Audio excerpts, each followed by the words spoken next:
Hello there, this is David Fuller from the Tablet Academy with another TA tips, this time about the iPad, and I'm going to go through some very basic things about how to search, how to move folders, and some of the things I like to show teachers when I start training is the simple matter of how do you use the iPad to search for apps, etc.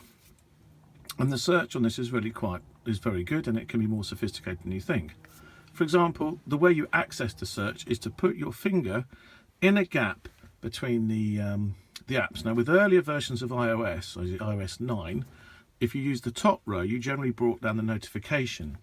So my suggestion is to start from the second row down and just pull down in the gap, and you get a search aspect. And you can use this to search for any apps. So one of my favourite apps is Book Creator.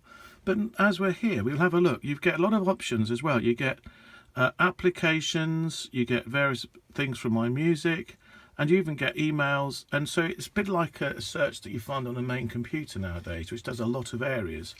And you can set the change of what you put in there under your general settings, which is another matter. But effectively, this allows me to find an app very quickly, and off I go. I'm straight into Book Creator, and there's a mad picture of me if you want to know. So that's the first thing. And that leads me on to another point.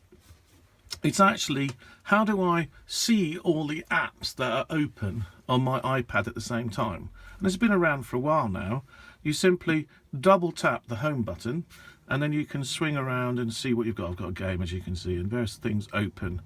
To close something, you simply go to it. If it's like not working, you then just double tap and you find the app that you want, and then just flick it up, and that will then close the app. It gets rid of it from memory, and then you can reload it, and hopefully the issues you're having before will have been solved.